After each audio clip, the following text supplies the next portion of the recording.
మార్కెట్లో టమాటా ఏ సీజన్లోనైనా లభిస్తుంది. ఇది నిత్య పంట. ఏ కాలంలోనైనా సాగు చేసుకోవచ్చు.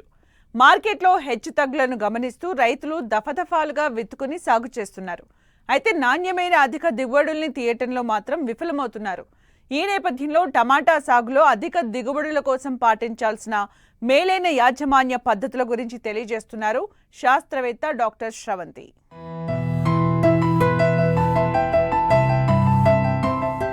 టమాటా పంటను ఏడాది పొడవునా సాగు చేయవచ్చు. కానీ అధిక ఉష్ణోగ్రతలు, అధిక వర్షపాతం ఈ పంట తట్టుకోలేదు. అందువల్ల శీతాకాలంలో సాగు చేసిన పంట నుంచి అధిక దిగుబడి వస్తుంది. సారవంతమైన నేలలు, ఇసుకతో కూడిన గరప నేలలు టమాటా సాగుకు అనుకూలం. ఖరీఫ్ ఇప్పటికే చాలా ప్రాంతాల్లో రైతులు టమాటాను సాగు చేశారు. అయితే లేట్ ఖరీఫ్లో టమాటాను సాగు చేయాలనుకునే రైతులు అనువైన రకాలు, సాగులో మేలైన యాజమాన్య పద్ధతులు పాటించాలి. ముఖ్యంగా పొలం తయారీ, పోషకాలు, ఎరువులు, నీటి యాజమాన్యంతో పాటు చీడపీడల పట్ల ప్రత్యేక శ్రద్ధ కనపరిస్తే రైతులు మంచి ఫలితాలు సాధించవచ్చంటూ యాజమాన్య పద్ధతులను తెలియజేస్తున్నారు శాస్త్రవేత్త డాక్టర్ శ్రవంతి. టొమాటో అది ఖరీఫ్లో కానీ రబీలో కానీ ప్రధాన పంటగా పండిస్తుంటారు.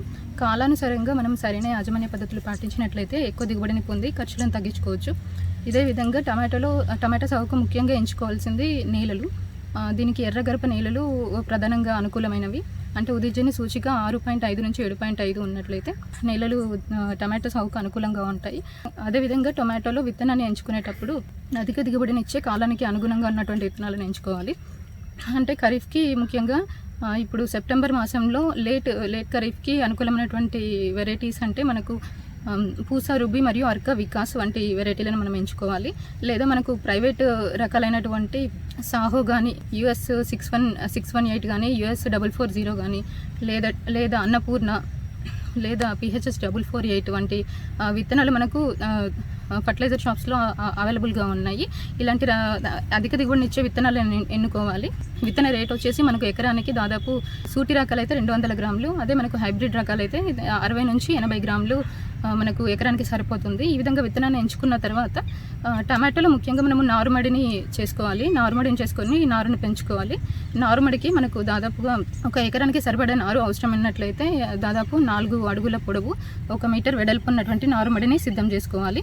ఈ విధంగా నారుమడిని సిద్ధం చేసుకున్న తర్వాత మనము విత్తన శుద్ధి చేసుకోవాలి. విత్తన శుద్ధికి మనము క్యాప్టన్ లేదా థైరమ్ని ఒక 3 గ్రాములు కేజీ విత్తనానికి కలుపుకోవాలి. ఈ విధంగా విత్తన శుద్ధి చేసుకున్న తర్వాత మళ్ళీ మనము 4 గ్రాముల శిలీంద్ర నాశనంతో మనము విత్తన శుద్ధి చేసుకోవాలి. ఈ విధంగా విత్తన శుద్ధి అయిపోయిన తర్వాత విత్తనాన్ని మనము ఒక 10 సెంటీమీటర్ల ఎడంలో నారుమడి మీద మనము విత్తుకోవాలి. విత్తనాన్ని విత్తుకునే ముందే మనము ఈ కార్బోఫ్యూరన్ గుళికలను కానీ, లేదా ఈ కాపరాక్సి క్లోరైడ్తో కానీ మనము నేలను అంటే నారుమడిని మనము పిచికారీ చేసుకున్నట్లయితే నారుకుళ్ళు తెగులు రాకుండా ఉంటుంది.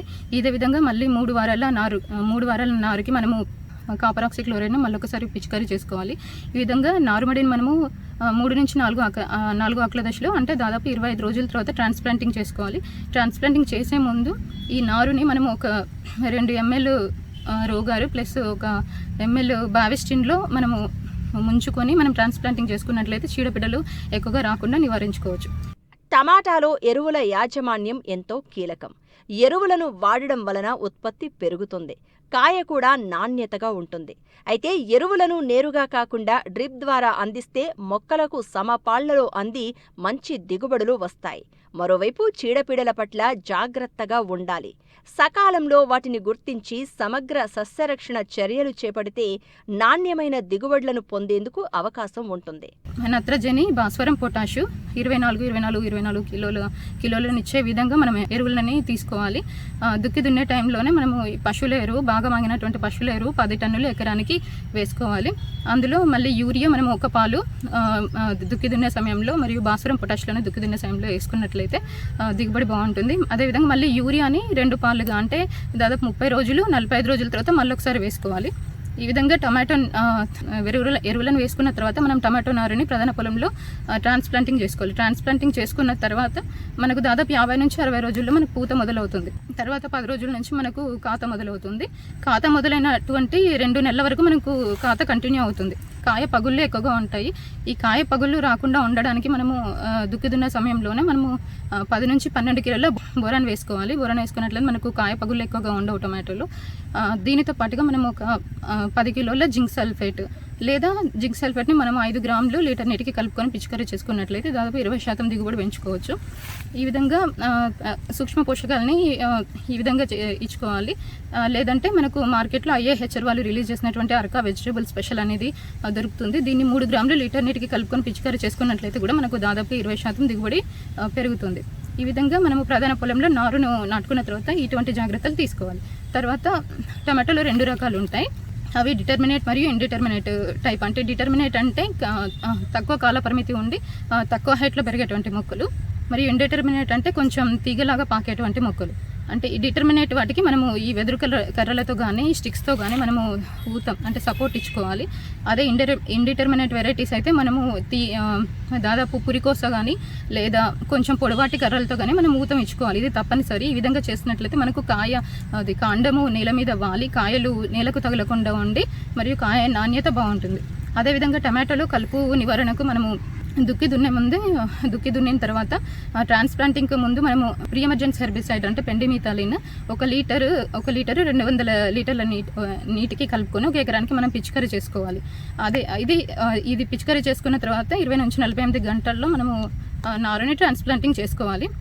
అదేవిధంగా మళ్ళీ మనము టమాటో నారు ట్రాన్స్ప్లాంటింగ్ చేసిన తర్వాత మళ్ళీ 30 రోజులకు ఈ కలుపు బెడద అనేది ఎక్కువగా ఉంటుంది. అలాంటి టైంలో మనము మెట్రిబ్యూజిన్ 300 గ్రాములు ఎకరానికి మనము పిచికారీ చేసుకున్నట్లయితే మనకు ఈ కలుపు అనేది నివారించుకోవచ్చు. ఈ విధంగా కలుపు నివారణ చేపట్టాలి. తర్వాత మనకు టొమాటోలో చీడపీడల సమస్య ఎక్కువగా ఉంటుంది. ముఖ్యంగా టమాటో అనగానే మనకు ఎక్కువగా గుర్తొచ్చేది పిన్వామ్. అంటే ఈ మధ్య ఎలా ఎక్కువగా బాధిస్తున్నది ఈ టొమాటో పిన్వామ్. ఈ విధంగా టొమాటో పిన్వామ్ని మనము అరికట్టాలంటే 1 ఎకరానికి మనకు 4 నుంచి 5 వరకు పిన్వామ్ని ఆకర్షించేటువంటి లింగాకర్షక బుట్టలు పెట్టుకోవాలి.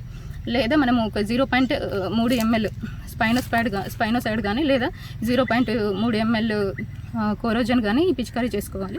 లేదా 0.4 గ్రాముల ఇమామెక్టిన్ బెంజోయేట్ని అది పిచికారీ చేసుకున్నట్లయితే పిన్వామ్ యొక్క బెడదను మనం తగ్గించుకోవచ్చు. ఇదే విధంగా ఇదే యాజమాన్య పద్ధతిని మనము ఈ టొమాటో ఫ్రూట్ బోర్ అంటే కాయతొలుచు పురుగుని కూడా మనము నివారించుకోవచ్చు. ఈ విధంగా మనం యాజమాన్య పద్ధతులు పాటించినట్లయితే మనకు దాదాపు ఎకరానికి 16 నుంచి 20 టన్నుల వరకు దిగుబడి వచ్చేసి కాయ నాణ్యత బాగుంటుంది మరియు నష్టాలను తగ్గించుకొని ఎక్కువ లాభాలని పొందవచ్చు. అదే హైబ్రిడ్స్లో అయితే మనము ఈ విధంగా యాజమాన్య పద్ధతులు పాటించినట్లయితే మనకు దాదాపు ఎకరానికి 25 నుంచి 30 టన్నుల వరకు మనము దిగుబడిని పొందవచ్చు.